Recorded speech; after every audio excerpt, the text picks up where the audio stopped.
ಆಚಿ chilli powder. ಸಖತ್ ಖಾರ, ಬಣ್ಣ ಮತ್ತು ರುಚಿ. ಆಚಿ ಚಿಲ್ಲಿ ಪೌಡರ್. ನಿಮಗೆ ರಾತ್ರಿ ನಿದ್ರೆ ಸರಿಯಾಗಿ ಬರ್ತಿಲ್ವಾ? ಪದೇ ಪದೇ ಎಚ್ಚರವಾಗಿ ನಿದ್ದೆ ಹಾಳಾಗ್ತಿದ್ಯಾ? ಈ ರೀತಿ ನಿಮಗೂ ಆಗ್ತಾ ಇದ್ರೆ ಅದನ್ನ ನಿರ್ಲಕ್ಷಿಸಬೇಡಿ. ನಿತ್ಯ 7ರಿಂದ 8 ಗಂಟೆ ನಿದ್ರೆ ಮಾಡೋದು ಬಹಳ ಮುಖ್ಯ. ನಿದ್ರೆ ಸರಿಯಾಗಿ ಆಗದಿದ್ದರೆ ದೇಹಕ್ಕೆ ಅಪಾಯಕಾರಿ. ಈ ಸಮಸ್ಯೆ ದೀರ್ಘಕಾಲದವರೆಗೆ ಮುಂದುವರೆದ್ರೆ ಅನೇಕ ರೀತಿಯ ಕಾಯಿಲೆಗಳ ಅಪಾಯವನ್ನು ಹೆಚ್ಚಿಸುತ್ತೆ. ನಿಮಗೂ ಕೂಡ ನಿದ್ದೆ ಮಾಡುವಾಗ ಪದೇ ಪದೇ ಎಚ್ಚರವಾಗಿ ನಿದ್ರೆ ಹಾಳಾಗ್ತಿದ್ರೆ ತಪ್ಪದೆ ಈ ಸ್ಟೋರಿ ನೋಡಿ.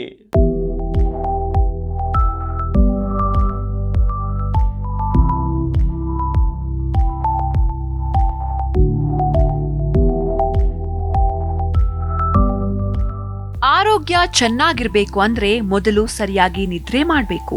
ರಾತ್ರಿ ನಿದ್ರೆ ಸರಿಯಾಗಿ ಆಗದೆಯೇ ಪದೇ ಪದೇ ಎಚ್ಚರವಾಗ್ತಾ ಇದ್ರೆ ಅದನ್ನ ಸಾಮಾನ್ಯ ಸಮಸ್ಯೆ ಅಂತ ನಿರ್ಲಕ್ಷ್ಯ ಮಾಡಬೇಡಿ. ಹೌದು, ನ್ಯಾಷನಲ್ ಲೈಬ್ರರಿ ಆಫ್ ಮೆಡಿಸಿನ್ ನಲ್ಲಿ ಪ್ರಕಟವಾದ ಹೊಸ ಸಂಶೋಧನೆಯ ಪ್ರಕಾರ ರಾತ್ರಿ ನಿದ್ರೆಯಲ್ಲಿ ಆಗಾಗ ಎಚ್ಚರಗೊಂಡು ಸರಿಯಾಗಿ ನಿದ್ರೆ ಆಗದಿದ್ರೆ ಅದು ಹೃದಯದ ಆರೋಗ್ಯದ ಮೇಲೆ ಗಂಭೀರ ಪರಿಣಾಮ ಬೀರುತ್ತೆ. ಈ ಸಮಸ್ಯೆ ದೀರ್ಘಕಾಲದವರೆಗೆ ಮುಂದುವರೆದ್ರೆ ಅನೇಕ ರೀತಿಯ ಅಪಾಯಕಾರಿ ಕಾಯಿಲೆಗಳ ಅಪಾಯವನ್ನ ಹೆಚ್ಚಿಸುತ್ತೆ. ಸಂಶೋಧನೆಯ ಪ್ರಕಾರ ವ್ಯಕ್ತಿಯು ರಾತ್ರಿ ಕನಿಷ್ಠ 7ರಿಂದ 8 ಗಂಟೆಗಳ ಕಾಲ ನಿದ್ರೆ ಮಾಡಬೇಕು. ಇಲ್ಲವಾದಲ್ಲಿ ಇದು ಆರೋಗ್ಯವನ್ನ ಹದಗೆಡಿಸುತ್ತೆ. ನಿಮಗೂ ನಿದ್ದೆ ಮಾಡುವಾಗ ಪದೇ ಪದೇ ಎಚ್ಚರವಾಗಿ ನಿದ್ರೆ ಹಾಳಾಗ್ತಾ ಇದ್ರೆ ತಪ್ಪದೆ ಈ ಸ್ಟೋರಿ ನೋಡಿ.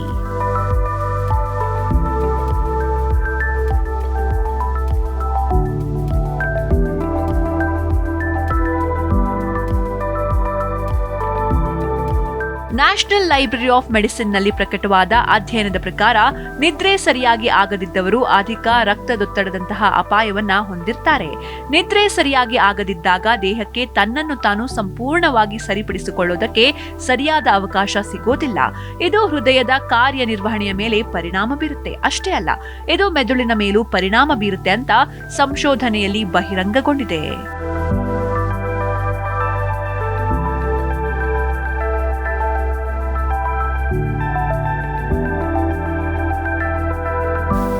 ನಿದ್ರೆಯಲ್ಲಾಗುವ ಅಡಚಣೆ ಹೃದಯಕ್ಕೆ ಹೇಗೆ ಅಪಾಯಕಾರಿಯಾಗುತ್ತೆ ಅಂತ ಕೇಳಿದ್ರೆ, ರಾತ್ರಿ ಚೆನ್ನಾಗಿ ನಿದ್ರೆ ಮಾಡುವ ಸಮಯದಲ್ಲಿ ಹೃದಯವು ವಿಶ್ರಾಂತಿ ಪಡೆಯುತ್ತೆ ಮತ್ತು ರಕ್ತದೊತ್ತಡವು ಸಾಮಾನ್ಯ ಮಟ್ಟದಲ್ಲಿರುತ್ತೆ.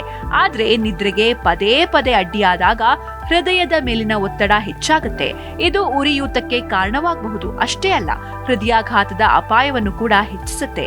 ಪ್ರತಿದಿನ ರಾತ್ರಿ 2ರಿಂದ 3 ಬಾರಿ ಎಚ್ಚರಗೊಳ್ಳೋರಲ್ಲಿ ಹೃದಯ ಸಂಬಂಧಿ ಕಾಯಿಲೆಗಳು ಬರುವ ಅಪಾಯವು 30% ವರೆಗೆ ಹೆಚ್ಚಾಗಿರುತ್ತೆ. ಈ ರೀತಿ ಪದೇ ಪದೇ ನಿದ್ರೆಯಿಂದ ಎಚ್ಚರಗೊಳ್ಳುವುದಕ್ಕೆ ಕಾರಣ ನಿಮ್ಮ ಮೆದುಳು. ನೀವು ನಿದ್ರೆ ಮಾಡಿದ ಮೇಲೆಯೂ ಅದು ಹೆಚ್ಚು ಸಕ್ರಿಯವಾಗಿದೆ ಎಂದರ್ಥ. ಅಂದ್ರೆ ನೀವು ಯಾವುದೋ ವಿಷಯದ ಬಗ್ಗೆ ಅತಿಯಾಗಿ ಯೋಚಿಸುತ್ತಿರಬಹುದು ಅಥವಾ ಮಾನಸಿಕ ಒತ್ತಡದಿಂದ ಬಳಲುತ್ತಿರಬಹುದು. ಮಾನಸಿಕ ಒತ್ತಡವಿದ್ರೆ ಅದು ಹೃದಯದ ಮೇಲೂ ಪರಿಣಾಮ ಬೀರುತ್ತೆ. ಯಾಕಂದ್ರೆ ಮಾನಸಿಕ ಒತ್ತಡ ಹೃದಯಾಘಾತಕ್ಕೆ ಸಾಮಾನ್ಯ ಕಾರಣವಾಗಿದೆ.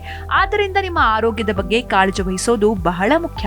ಮತ್ತು ರಾತ್ರಿ ಸಮಯದಲ್ಲಿ ಆಗಾಗ ಎಚ್ಚರಗೊಳ್ಳುವ ಸಮಸ್ಯೆ ಇದ್ರೆ ತಪ್ಪದೇ ವೈದ್ಯರನ್ನ ಸಂಪರ್ಕ ಮಾಡಿ.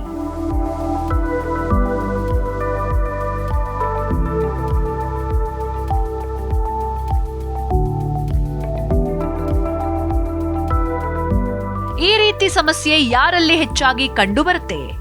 ನಿದ್ರೆಯಲ್ಲಿ ಉಸಿರು ಕಟ್ಟುವಿಕೆಯಿಂದ ಬಳಲ್ತಾ ಇರೋರು, ಮಾನಸಿಕ ಒತ್ತಡದಲ್ಲಿರುವವರು, ರಾತ್ರಿ ಮೊಬೈಲ್ ಫೋನ್ ಬಳಸುವವರು ಅಥವಾ ಟಿವಿ ನೋಡುವವರು, ಇವರಲ್ಲಿ ಈ ರೀತಿ ಸಮಸ್ಯೆ ಹೆಚ್ಚಾಗಿ ಕಂಡುಬರುತ್ತೆ. ಈ ಅಪಾಯವನ್ನ ತಡೆಗಟ್ಟಲು ಏನು ಮಾಡಬಹುದು? ಮಲಗುವ ಮೊದಲು ಮೊಬೈಲ್ ಮತ್ತು ಟಿವಿಗಳಿಂದ ದೂರ ಇರಿ. ಪ್ರತಿದಿನ ಒಂದೇ ಸಮಯಕ್ಕೆ ಮಲಗುವುದು ಮತ್ತು ಎಚ್ಚರಗೊಳ್ಳುವ ಅಭ್ಯಾಸವನ್ನ ಬೆಳೆಸಿಕೊಳ್ಳಿ. ರಾತ್ರಿ ಚಹಾ ಅಥವಾ ಕಾಫಿ ಕುಡಿಬೇಡಿ. ಮಾನಸಿಕ ಒತ್ತಡವನ್ನ ತಪ್ಪಿಸಿ. ಪ್ರತಿನಿತ್ಯ ಯೋಗಾಭ್ಯಾಸ ಮಾಡಿ. Desk bureau, G Kannada news.